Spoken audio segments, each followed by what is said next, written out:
In this video, we'll talk about second law of motion, Newton's second law of motion. So we have seen in our day-to-day life that a person get injured in case of hitting by a moving object such as stones, pebbles or anything because of momentum of the object, because of some velocity. Sometimes even a small bullet is able to kill a person when it is fired from a gun. Sometimes a person get injured severely when hit by a moving vehicle. So this is all, even like small pebbles sometimes hit us harder. So this happens because of momentum. So we'll discuss about what is momentum, how momentum affects second law of motion, and what is the formula for momentum, how it is defined. So let's talk about momentum. So momentum is the power of motion of an object. It is the power of motion of an object. Momentum is defined as mass multiplied by velocity. We define momentum as the product of mass of an object to its velocity. So which means what? Momentum is directly proportional to mass of an object and it is directly proportional to velocity of an object. So if we increase the mass of an object, its momentum will be increased, or if we increase the velocity of an object, its momentum will also increase. So SI unit of momentum is kg meter per second. So formula for momentum, P is equal to mv, where P is the symbol for momentum of an object, m is the mass of an object and v is the velocity of an object. So we can say a person get injured in case of hitting by a moving object such as stones, pebbles or anything because of the momentum of the object. This all happens because of the momentum of that particular object. Even small bullet is able to kill a person when it is fired from a gun because of its momentum due to great velocity. So due to its great velocity, its momentum increases, so it hurts the person harder. A person get injured severely when hit by a moving vehicle because of the momentum of vehicle due to mass and velocity. So there are some important points related to momentum which we have recently discussed. So since momentum is the product of mass and velocity of an object, so this means momentum is directly proportional to mass and velocity. Momentum increases with increase of either mass or velocity of an object, or decreases with either decrease in mass or velocity of that particular object. This means if a lighter object and a heavier object is moving with the same velocity, then heavier object will have more momentum than the lighter one. If two objects are there, one is heavier and the other one is lighter, and both are moving with the same velocity, then we can say the heavier object will have more momentum. If a small object is moving with great velocity, it has tremendous momentum, and because of that momentum it can harm an object more severely. That is why a bullet when fired from a gun is able to kill the person, because it has tremendous momentum because of its small mass and great velocity. So usually we have seen in our day-to-day life that road accidents prove more fatal because of high speed than in lower speed as compared to lower speed. This happens because vehicles running with high speed have greater momentum as compared to the vehicles running with slower speed. So momentum of a body at rest. So let's define momentum of a body at rest. So at rest, its velocity will be zero. So when a body is at rest, its velocity will be zero. So mass multiplied by velocity will also be the zero. Product of both mass and velocity will also be zero. So we can say when when an object is at rest, its momentum will be zero. So let's discuss few examples, few numericals based on momentum. So here it is. So calculate the momentum of a mass of a bullet of mass 25 gram when it is fired from a gun with a velocity of 100 meter per second. So when it is fired from a gun with velocity of 100 meter per second, so we can say mass is equal to 25 gram, or we can say 25 upon 1000 kg. In 1 gram we have 1 upon 1000 kg. So velocity is 100 meter per second. So momentum will be P is equal to mv, or we can say 25 upon 1000 multiply by 100. 20 from 20 get cancelled, so this will be 2.5 kg meter per second. Kg meter per second is the SI unit for momentum. Let's move on to another example. The mass of a goods lorry is 4000 kg and the mass of goods loaded on it is 20,000 kg. If the lorry is moving with velocity 2 meter per second, what will be its momentum? So net mass here will be mass of lorry plus mass of goods loaded in it. So it is 4000 plus 20,000. So we can say it is 24,000 kg. So if the mass is 24,000 kg and velocity is 2 meter per second, so we can say momentum will be mass into velocity, or we can say 24,000 multiplied by 2, which is 48,000 kg meter per second. So this is how the numericals are solved. So next let's discuss the statement for second law of motion. So second law of motion states that rate of change of momentum of an object is proportional to applied unbalanced force in the direction of force. It is right here.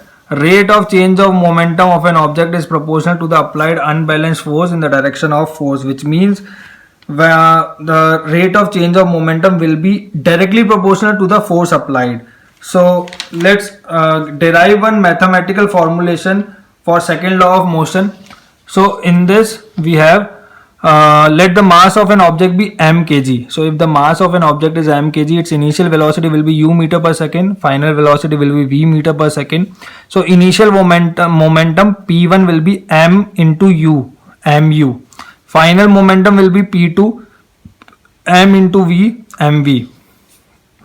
So change in momentum will be final momentum minus initial momentum, because rate of change of momentum is there. So change in momentum will be final minus initial. So p2 minus p1, which is mv minus mu. So taking out m common, it is v minus u, mv minus u. Now rate of change of momentum will be change in momentum upon time taken. So rate of change of momentum will be mv minus u upon t. So according to second law of motion, rate of change of momentum is directly proportional to the force applied. So force is directly proportional to rate of change of momentum. So when we remove this proportionality sign, we have to add this proportionality constant. So F is equal to Km V minus U upon T, where K is proportionality constant. So we all know that A is equal to V minus U upon T from first equation of motion. When it is V is equal to U plus AT, from there we get A is equal to V minus U upon T. So replacing this V minus U upon T with A, we get F is equal to Kma. Now when 1 Newton of force is applied to an object having mass 1 kg and it accelerates 1 meter per second square. So putting the values, we get F is equal to 1, K as it is, M is equal to 1, A is equal to 1. So K will be 1. So if K is 1, the new formula will be F is equal to Ma. So this is the formula for force applied on an object. Force is equal to mass into acceleration, where F is the force applied, M is mass of the object, and A is acceleration. So this is the mathematical formulation of second law of motion. Now let's derive first law of motion from second law of motion. So we all know if F is equal to 0, then the moving body keeps moving with the same velocity, or a body at rest continues at rest. The first law of motion was when a body is in motion, it will remain in motion, or when a body is at rest, it will remain at rest until and unless some external force is applied on it. So if external force is 0, so it will keep on its state of motion. So if F is equal to 0, that means Vm product of M V minus U upon T will also be 0, because F is 0. So F is 0, M bracket V minus U upon T is 0. So when an object is moving with initial velocity U, so its final velocity will also be U, because it is still moving, no force is applied on it. So replacing this v with m bracket v minus u upon t is equal to 0. So taking this t there, m there, so we have v minus u is equal to 0, or we can say v is equal to u. So hence prove that when no external force is applied on an object, so its velocity will remain constant. If it is moving, it will keep on moving. So v is equal to u, that means final velocity is also same as initial velocity. So when a body is at rest, so its u value will be 0. So once we put u is equal to 0 here and f is equal to 0, so we get v is also equal to 0. So from first equation and second equation, v is 0. So both are 0, that means if object is at rest, so it will remain at rest. So this is how we have proved first law of motion using second law of motion. This is also an important part for this chapter. So let's just talk about solve numericals of exercise which are available on page number 120 of chapter 9. So example number 9.1. So a constant force acts on an object of mass 5 kg. So m is equal to 5 kg for a duration of 2 seconds. So t is equal to 2 seconds. It increases the object's velocity from 3 meter per second. So initial velocity is 3 meter per second. U is equal to 3 meter per second. Final velocity is 7 meter per second. So find the magnitude of applied force. So we all know F is equal to ma and A is equal to V minus U upon T. So putting the value, substituting the values, we get this 5 multiplied by 7 minus 3 upon 2. 7 minus 3 is 4, 4 upon 2 is 2, 5 multiplied 2 is 10 Newton. So force is equal to 10 Newton. Now if t is 5 seconds, time is 5 seconds, we have to determine the final velocity now. So putting the same values, F is equal to m v minus u upon t, F is equal to 10 Newton, we have already determined. M is 5 kg, it is given already. V we have to determine, U is 3 meter per second, and t is 5 seconds in the second case. So from here we get V is equal to 10 plus 3, which is 13 meter per second. Final velocity is 13 meter per second. So next, which would require a greater force, accelerating a 2 kg mass at 5 meter per second square. So F1 is equal to M1 A1. So 2 multiplied by 5 is equal to 10 Newton. So in the first case, force is equal to 10 Newton. Whereas in second case, putting the value, we get 4 multiplied by 2, which is 8 Newton. So in second case, F2 is equal to 8 Newton. So which one is greater? F1 is greater than F2. So in the first case, we require greater force.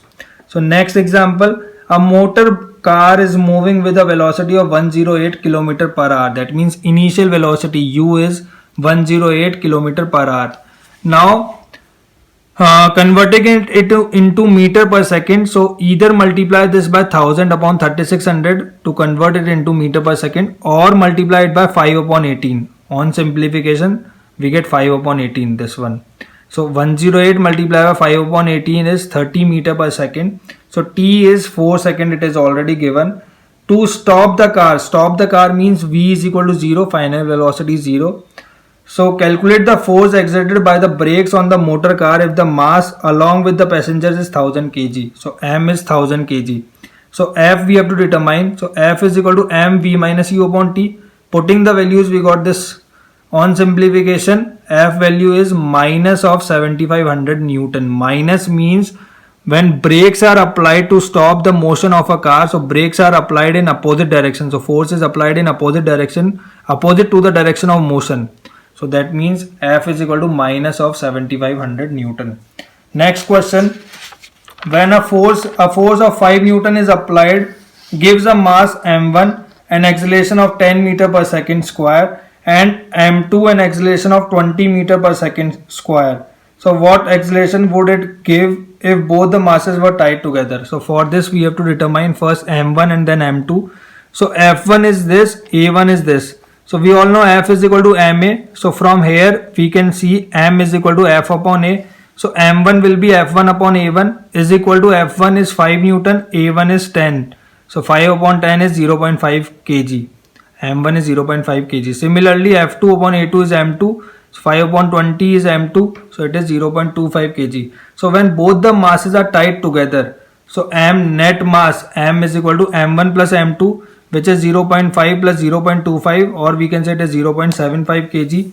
So acceleration from here will be F upon m. So F is same 5 Newton upon m is 0.75. Net mass is 0.75. So 5 upon 0.75 is 6.67 meter per second square. Meter per second square is the SI unit of acceleration. So next, the velocity time graph of a ball of mass 20 gram moving along a straight line on a long table is given in figure. So how much force does the table exert on the ball to bring it to rest? So we all know, as we can see from the graph, initial velocity for the ball is 20 centimeter per second. So initial velocity u is 20 centimeter per second and final velocity is 0 from here. So we can say A is equal to V minus U upon T. So V is 0, U is minus 20. So U is minus 20 upon T. T is 10. So minus 2 centimeter per second square. When we convert it into meter per second square, so divided by 100, so this will be minus of 0.02 meter per second square. So why acceleration is negative? Because this is the case of retardation where velocity is decreasing. So retardation means negative acceleration. So F is equal to ma. Now m is equal to 20 gram. So when we convert it into kg, this will be 0.02 kg. 20 upon 1000 is 0.02 kg. So put the value of m, put the value of a. So F will be minus of 0.0004 Newton. So negative sign again implies that the brakes are applied in opposite direction, opposite to the direction of motion. So these are 5 examples, solved examples which we have done in this video. So in the next video we'll discuss about third law of motion.